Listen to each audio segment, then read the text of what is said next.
Hi, it's Sonia. Welcome back to my art YouTube channel. Today I've got like a sketchbook tour. This is a fairly recent one I finished in, last year, 2022, but it feels fairly recent compared to some of mine. And I thought before I do it, I don't want to go through this one a lot. This is a super old one, back from when I was like, this is back from when we were in London and I wasn't really doing... wasn't a daily project. I was trying to sketch from time to time the kids, but just to flick through to show, like I did try and keep sketchbooks back then. It would take me ages to do one, but you know, it's good to see. I think it's encouraging to see progression, and yeah. So this is, oh gosh, I've got a hair. This is a slightly more up to date one, and it is a Arteza mixed media sketchbook. I liked this size. Whoops, and I think there was like a pack of 2 or something, so I've got another one of this as well.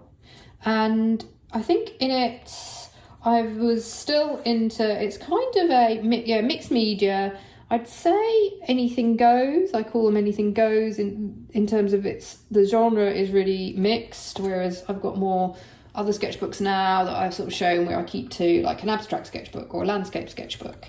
For example, here I'd say this is more like an abstract page or doodles, whatever you want to call it, like mark making with Posca and a fine liner. But I really enjoyed both making these spreads, and actually now I find them quite visually pleasing to look on. They've inspired, I think they help me with making, when I'm painting on canvas, abstracts as well. Like this one I feel works well. I was really getting into, I think I sort of started these sort of like tiny geometric, building up a page, even in sort of like my pandemic journals. And then I've sort of carried it on, and I still do from time to time sketching stuff, but keeping to a colours palette, I'd say, with that. Very faintly drawing the kids. Oh, so this was when we were away. I must have been sketching them at the beach. I can tell when I do these type of tiny sketches that's when we're out and about and from life. That's my way. Okay, that's my sort of tip.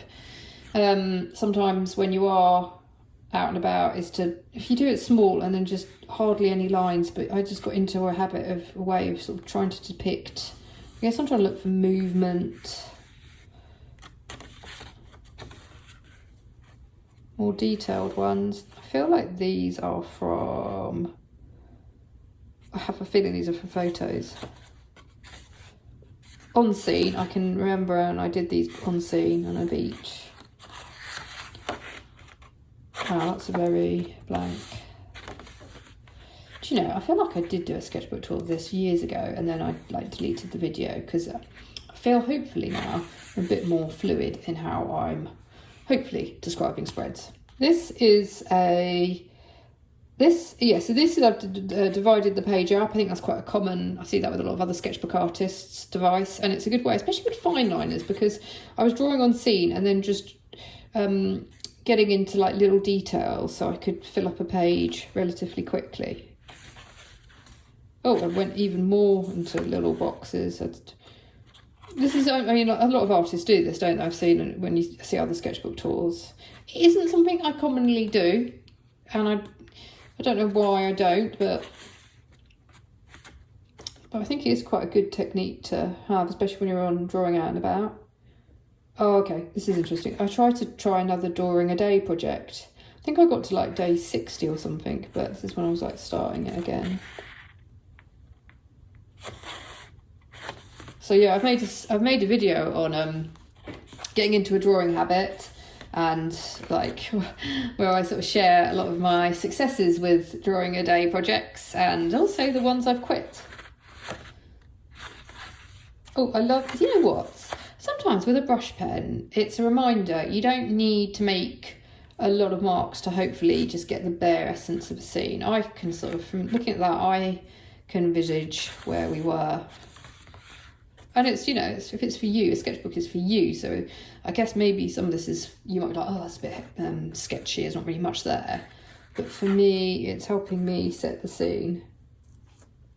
What's that say? I don't know. I mean, to be honest, I probably could have gone in and added some colour here, but I think it's the clouds. I think, was it rain coming in? It was getting grey overhead. Whoa, so obviously we're back, this is, 21, April 2021, so still in wearing masks in places, so drawing the kids. I think this was at the airport. And then I completely switched gears and I've obviously gone for a acrylic wash, painting of tulips in a vase. Soccer pictures. It's always quite nice. I love it when you see artists. I don't do it enough now, but I'm testing out paints and just in little areas. I don't know why, it just adds a bit of interest to the page. I like this sketch of my middle son. I feel I've caught, it's very faint, but I feel like I've caught the scene of him lying on the bed reading.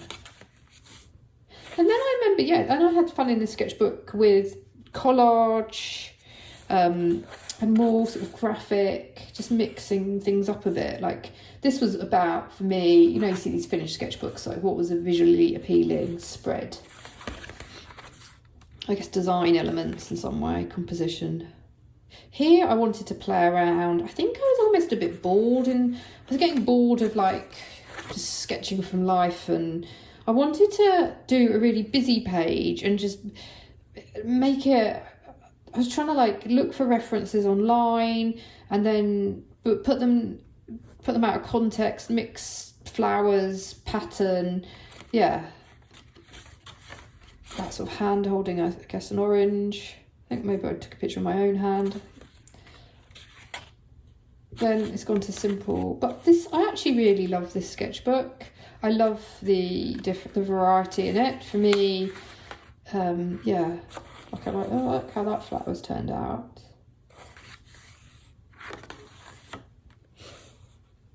What's this? I feel this is acrylic paint. It's like soft-bodied acrylic, and then I think that was from a still life that I'd arranged in front of me. Eyes. These I think were sketchy. I used the Sketchy app and then just placed, I was trying to like overlap the heads and play around a bit with them. Here I think I found that some sort of sculpture from somewhere, probably should have noted down, and then I've just made up a fun background. Oh, I like this page, I like the colours. I think that pink Posca on, I think this is red acrylic paint. Yeah, that just kind of makes me happy. And not sure what was going on there on this side. So this was an abstract, and then I've obviously didn't love it and I've covered it up, but I kind of like, I like that. This is a kind of, I kept this page as it was. I mean, I could do more to it, but as a reminder, sometimes sketchbooks are, and I'd forgotten about this way of working, like something to think about now. How can I layer, like the layers of a page, but you can still see some of the layers, because obviously you can go too far and then it's all covered up, but what comes through, and I think there's almost some wax resist going on as well. This one is from I think I've copied from a book or some images online, but I was trying to go really loose with the watercolour and quick sketches. Abstract. Oh, Japanese watercolour plants, fresh flowers. Yeah, I'm glad. Sometimes it's really helpful that I wrote things down. Obviously I haven't dated it, but yeah, I like the Japanese watercolours. I was using them. I do like that glossy effect that you get with them. Here, this is a crazy, this is the sort of thing now, I guess, that's exclusively in my abstract sketchbooks.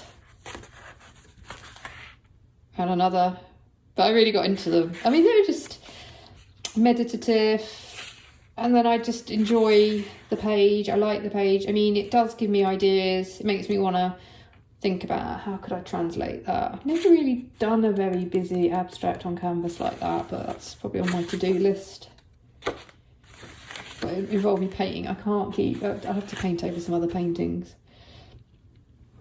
Faces, but very deliberately I kept these, what's the word, faint, slightly subtle, I guess, more than I would normally.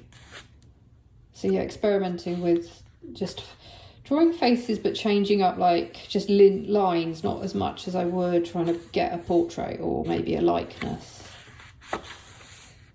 This I would credit is almost the start of when I discovered, well not discovered because obviously everybody knows about it, but I think for myself I was aware of the effect of having a coloured page, bold block background painted, and then being able to go on top with the Neo colour crayon, rather than, I think, you know, in the old days I'd drawn the image and then been painting, trying to get around it and have a smooth, yeah, I was like, oh, this worked well, that effect. Very loose, this was sort of a loose still life. I really got into doing, I'd actually arrange still lifes back then on my desk or and draw them. Draw them loosely, but these are from actual, sort of fairly accurate actually.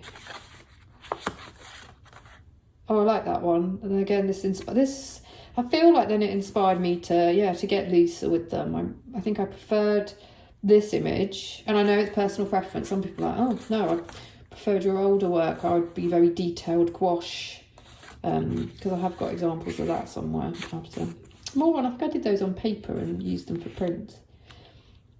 Here we've got, I think, acrylic gouache, and again, on a coloured background. Oh, I bought a second-hand plate just almost to draw from, because I think I was getting a bit bored drawing.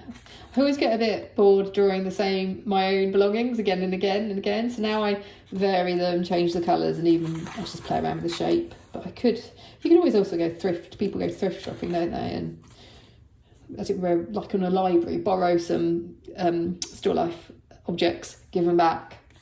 And if it's a good charity, you're contributing to charity. Here we've got, another quite busy still life.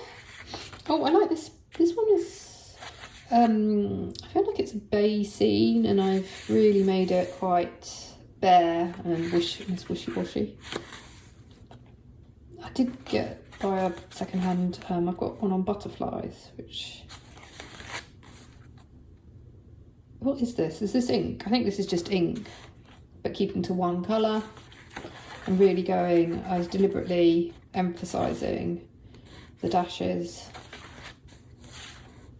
This was very faint Japanese watercolours, and I was, for once, sometimes I do these, I try and do watercolours, you know, in that sort of traditional way, or very diluted, and I don't like the effects, it's too wishy-washy, but for some reason this one works for me.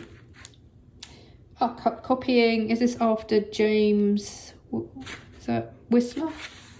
Because I had a card. So it was just copying.